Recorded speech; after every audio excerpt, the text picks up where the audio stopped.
combination, the collision of holidays and the look that he developed was so appealing. We wanted to do the movie. And when you guys started out, you didn't have anything. You started in a warehouse, basically. When I came on, Henry and a gentleman by the name of Tom Schumacher from Disney had found a building, and that was it. You had done the test, and the test was the first time I came on, but that was it. My wife actually found the building, and eventually Tom was convinced it was the best building. Excellent. Well, it was a great building for us. It worked really well. And I think we have some pictures of some of the sets from the building with some of our puppeteers in it, if we can go to those. I love these pictures because it shows the kind of scope and scale of what the sets were. They're tiny. They're little. Yeah.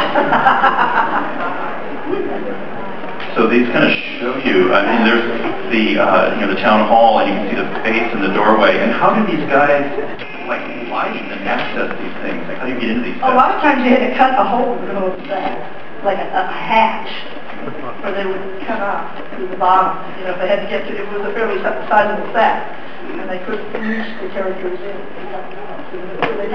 We hired very small ones. we had a guy who I'm actually working with now on a new set, but Bo Henry. Yeah. He's great friends with Kathleen. Brilliant set construction, in charge of all the sets, and very talented in all respects. But he loved his sets, and when we had to tell Bo, we need to get the animator in here, get very angry and take out his sawzall and go in there and cutting up, do what we had to do. But it is one of the things, if you look at Mike over here, one of the things is, in this case, the camera's pretty far back, but a lot of times the camera was right up to the set, right up to the characters. The animators would get in between the camera, move the armature up the camera. It was a really big deal, and they lived in terror of bumping the camera. And this is all Mike, we talked about this. Mike was not one of these, but all the other animators would be out in the hall between, frames. I think I bumped the camera. I'm not sure. I think I bumped it. It's like, because you wouldn't, when you go to screen it, you'd see a camera shake, and it was the thing back and light bulbs going out. That was the other thing. Just deal with that. Like you're on a shot for 15 hours or 3 days. Oh, days. How do you keep track of that? Like lighting and making sure everything's consistent? Well, that was one of the big things that we were really a bootstrap kind of guerrilla movie thing. But we had someone built boxes for us that would monitor the voltage. And if a light, we went to lunch and a light bulb went out, you came back, there's so many lights, you wouldn't notice that one went out until you went and screened your scene that you would spend 4 days on and it's wrecked because in the middle you could see the light. So there was a box that we had built and they could monitor the voltage.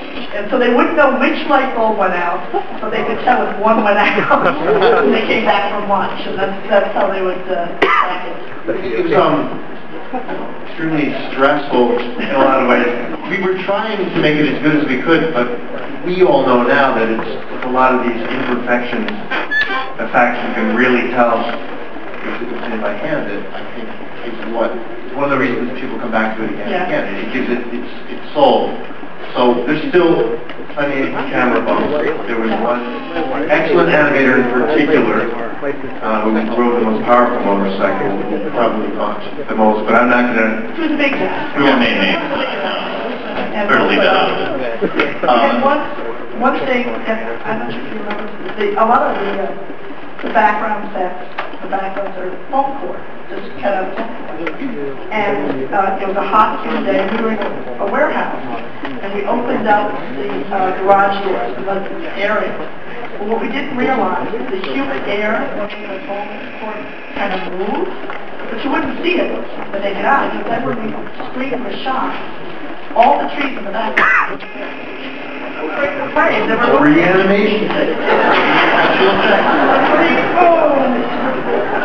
Something else that I don't know if it's actually but Mike Belzer, probably just as we shot this in the South Market area in San Francisco, sort of the old factory area, warehouse area, and 1 block away from us, probably like the weekly Leonard production that knew the most expensive, luxurious jail in the world started construction.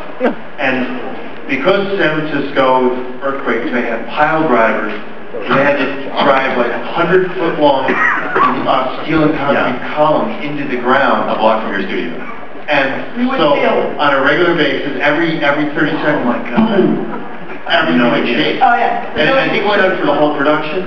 But he's pretty close. I remember the very first shot that I was doing was, Jack in What's This? Was a snowman, and he's about this tall.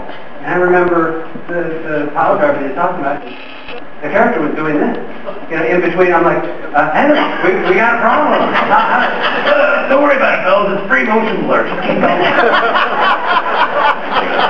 We had no choice. They weren't going to stop building the tail just for us. Terrified me. Here's some shots on the screen of Mike Belzer working on the set, and this shows you again how big it is. And this is probably my favorite shot is this one that kind of shows the scale.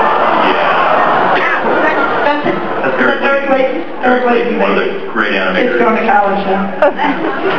Yeah. So, you know, after those long days, you got to bring the family by, otherwise you never see them. So.